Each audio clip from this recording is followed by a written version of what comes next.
Good morning class fifth. तो बच्चों subject है आपका social studies. So please open your social studies book. और इसमें हम क्या पढ़ रहे थे वो हम देखते हैं। सबसे पहले आप अपनी बुक ओपन करिए, अपनी कॉपी पेंसिल अपने पास रखिए और इसमें ध्यान से सुनिए। तो देखते हैं, इसमें हम पढ़ रहे थे page number 15, chapter lesson number 2.1 the reasons for varied climate. जो मौसम होता है, जो क्लाइमेट होता है, उसके रीजंस क्या हैं अलग अलग होने के। ठीक है, तो हम ये पढ़ चुके हैं। पेज नंबर 15 हमने पढ़ लिया है। पेज नंबर 16 हम पढ़ चुके हैं। डिस्टेंस फ्रॉम द इक्वेटर हमने पढ़ लिया है।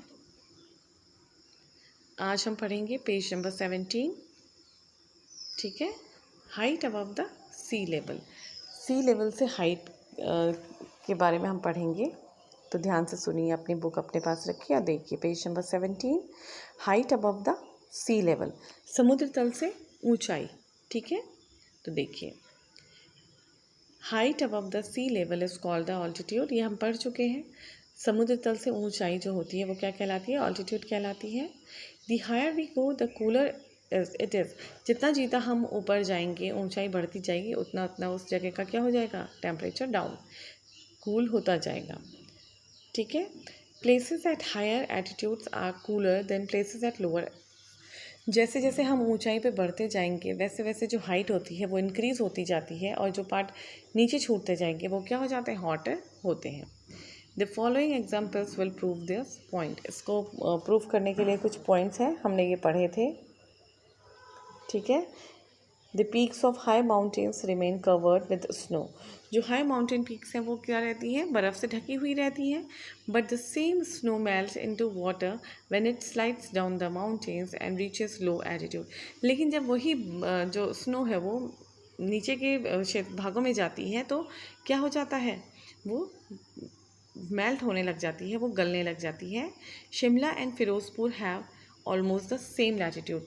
शिमला और फिरोजपुर का जो लैटिट्यूड है वो सेम है। ठीक है, the distance from the equator is almost the same. Equator से जो इनकी दूरी है वो भी बराबर है।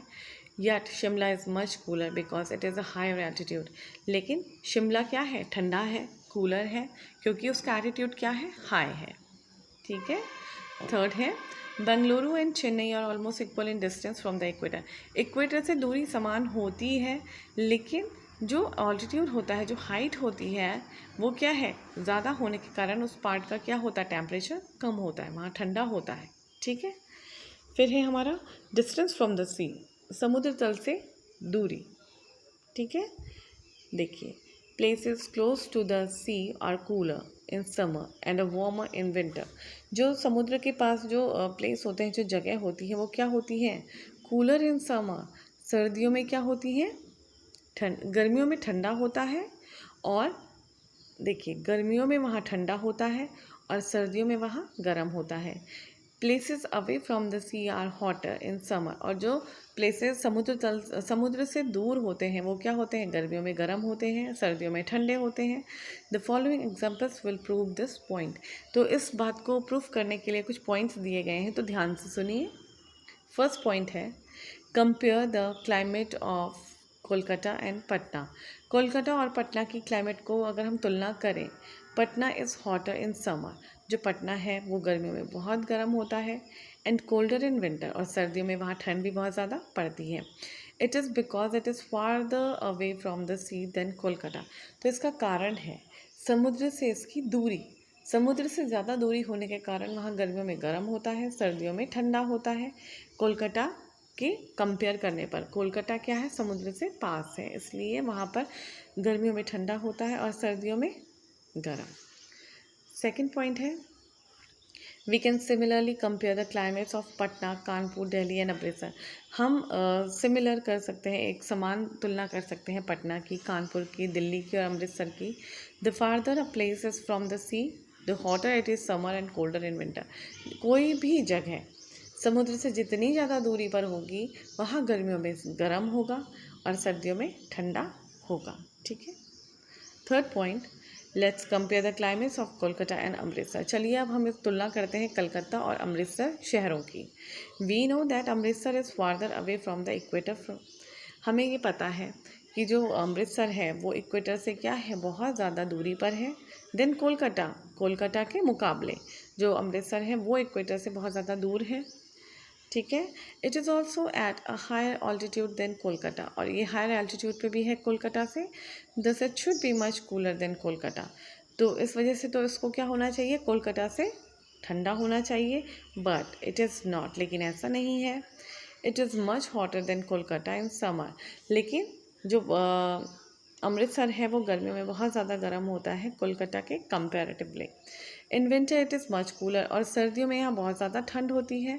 It is because Amritsar is much farther away from the sea than Kolkata. तो इसका जो मेन कारण है गर्मियों में गर्म होना, सर्दियों में ज़्यादा ठंडा होना, तो इसका मेन कारण है, क्या कारण है, समुद्र तल से अमृतसर की जो दूरी है वो बहुत ज़्यादा है comparatively to Kolkata. Next para, places close to the sea have a moderate climate. जो प्लेसेस समुद्र से पास होते हैं वहाँ कैसा क्लाइमेट होता है, moderate. The temperature does not rise much in summer. यहाँ का टेम्परेचर जो है गर्मियों में ज़्यादा राइज नहीं होता है, ज़्यादा नहीं बढ़ता है। And it does not drop much in winter, और ना ही सर्दियों में ज़्यादा नीचे गिर जाता है, मतलब ना तो सर्दियों में ज़्यादा ठंडा होता है और ना गर्मियों में ज़्यादा गर्म। Next page, 18 page, direction of the winds देखते हैं क्या है। Winds coming from cold region make a place cool. जो हवाएं सर्दी वाली जगहों से आती हैं, कोल्ड रीजन से आती हैं, ठंडी जगहों से आती हैं, वो कैसी होती हैं, कूल होती हैं। Winds coming from hot regions make a place hot, और गर्म जगह से आने वाली जो हवाएं होती हैं वो किसी भी जगह को गर्म कर देती हैं। Winds coming from the sea make a place humid, और जो समुद्र की तरफ से जो चलने वाली हवाएं होती हैं वो किसी भी जगह को क्या कर देती हैं, ह्यूमिडिटी वाला मौसम हो जाता है।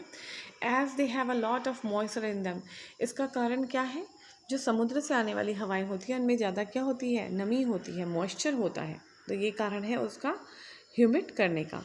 दे कॉज रेनफॉल, और उसके बाद क्या हो जाता है वहाँ पर, रेनफॉल।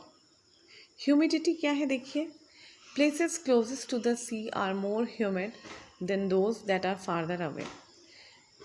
जो जगह समुद्र के पास होती हैं वहाँ ह्यूमिड वाला मौसम ज़्यादा होता है, बजाय कि अगर कोई जगह समुद्र से दूर है तो वहाँ ह्यूमिड का मौसम कम होता है।